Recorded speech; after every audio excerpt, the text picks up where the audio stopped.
Sveiki, artėja nauji metai, mėgstam fotografuoti, nebloga mintis atsispausdinti kalendorių ir kam nors jį padovanoti. Tai kaip kažkurio tai mėnesio arba visų mėnesių kalendorių atsispausdinti Lightroom Classic programa. Nu, tam reikia turėti gražių nuotraukų, turėti kalendoriaus paveikslėlį su mėnesio kalendorium ir sudėti į tam tikrą šabloną, kuris padeda mums rikiuoti failus, paveikslėlius ir atspausdinti. Tai Adobe Lightroom programoje, jeigu turim kažkokį tikslą, tai tam tikslui nuotraukas galima komplektuoti į kolekcijas.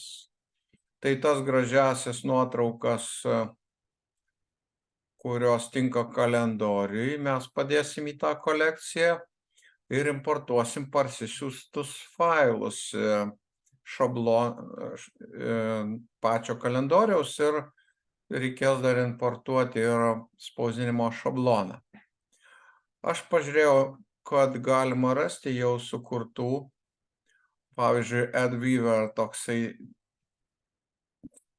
fotografo tinklalapis ir jame yra atskiras meniu kalendoriaus šablonai. Aš jam parašiau laiškelį, nes neradau čia lietuviško varianto, sakau, gal gali pasidalinti failais išeitiniais, kad aš galėčiau išversti, tai lauksiu atsakymo, gal ateity čia atsiras ir lietuviškas variantas. Kol kas mokomės su anglišku, kurio pirmoji diena yra pirmadienis, Monday. Tai paspaudžiam, parsisiunčiam kalendorių.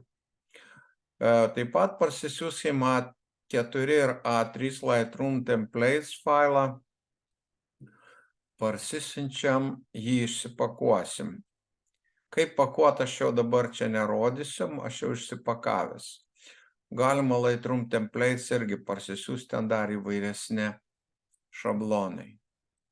Kai jau turim failus, na, gal gerai, atsistosiu dešiniu klavišu, Extract All arba 7-zip Extract, kaip jūs mokat, mėgstat, taip ir tą padarot. Ir turim išpakuoti.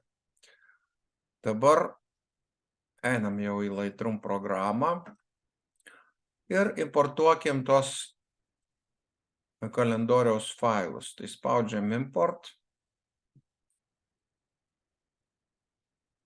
Surandam, kur yra mūsų vartotojo parsiųsti failai, išpakuoti, English Monday, galima rinktis dideli skaičiai ar maži.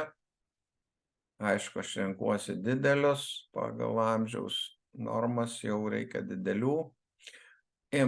O kur mes juos padėsim, čia nespaudžiam dar import, o pagalvojam. Reikėtų, ko gero, jau ne pagal datą organizuoti, o pakeisti, kad, aš organizuoju vieną aplanką, dedu į vieną aplanką, tam aplanke rašau, kad kalendorius kitų metų ir taip atsiras man tie failai jau mano sistemai. Bet aš čia sustojau ne dėl to. Čia kaip jūs padarysit, tai bus gerai. Bet ne visi sugalvotų įdėti importuojamus failus į atskirą kolekciją. Tai proga man parodyti kolekcijas. Jų būna daug. Aš čia pradedantysis, bet mačiau, kad profesionalai tai čia turi labai daug tų kolekcijų, jos kaip pakeičia failų sistemą. Tai nesigilinam dabar, bet spaudžiam plus. Čia yra 24 metų kalendoriaus failai arba kalendorius trumpai. Būtinai uždėkim Set as Target Collection požymį. Tai jis išskiria iš visų esamų kolekcijų tą, kurią konstruoju ir padaro ją aktyvę, padaro tokiu taikiniu, su B raide lengva paskui bus mums kolekcionuoti nuotraukas. Sukuriam, importuosim, sukurdami kolekciją ir į ją padėdami nuotraukas. Kitų parametrų dabar neaptarinėm. Tai dabar mes sulauksim, kol čia importuos. Kairėje pusėje matom visą failų sistemą, o dar žemiau yra kolekcijos. Kolekcijų padinimo stikle galima ieškoti rinkinių. Šį kartą man dabar parodė kalendoriaus failus, bet dėl to, kad jis paprastai rodo paskiausią importuotą kolekciją, rinkinį. Kolekcija — tarptautinis žodis, lietuviškai rinkinys. Todėl, kad mes surenkam tas nuotraukas, tai logiška. Tai dabar einam į tą rinkinį, kuris jau čia turėtų būti. Sako, kad filtruok, tai verta taip daryti, o ne ieškoti. Štai vat mano kalendoriaus failai. Dabar dar trūksta dviejų dalykų — gražių paveikslėlių ir šablonų. Ir galėsim spausdinti. Kaip čia pridėti į tą kolekciją gražių paveikslėlių? Na, tai geriausia būtų turėti jau prieš tai sukurtą rinkinį arba tiesiog ieškoti visoj savo bibliotekoje. Tai, aš čia tokį rinkinį pagalvojau abstraktu, nieko nereiškia labai. Tai aš su šiom nuotraukom sulipdysiu kalendorių. Geriausia turėti jau viziją, ar tai vertikalios nuotraukos ar horizontalios. Aš kiek mačiau šį šabloną, kurį aš ketinu naudoti, tai jis horizontaliom skirtas. Tai pasirenku nuotrauką ir spaudžiu B raidę. B, kaip Bronius. Ir tada matau užrašą, kad ta nuotrauka pateko į rinkinį. Numatytą rinkinį. Dabar 12 neieškosiu, bet tiesiog rodau, kaip tai veikia, kad pasirenkat patikusią nuotrauką ir su B paspaudus nuotrauką ten papuola į tą rinkinį. Jeigu apsigalvojau, nenoriu, tai dar kartą, tai tada remove atsiranda užrašas.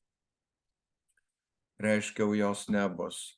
Gana čia tų nuotraukų, visą laiką abejoji, tai gal reikėtų kažką kito, bet mes dabar einam žiūrėti, kaip atspausdinti kalendorių. Tai jau šitas rinkinys man dabar nereikalingas, kur aš rinkau nuotraukas, ištrinu filtrą, gal ir ieškot galima.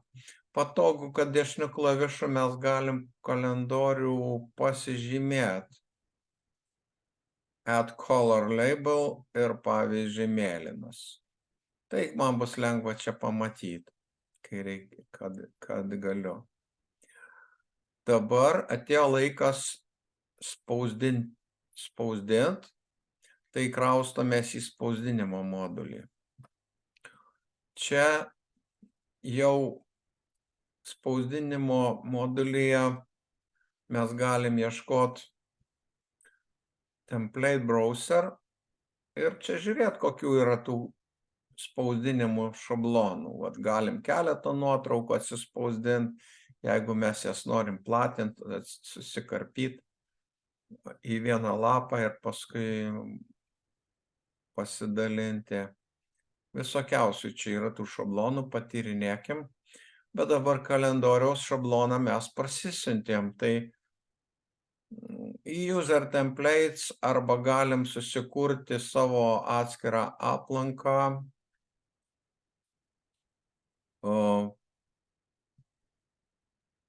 stovėdamas čia New Folder.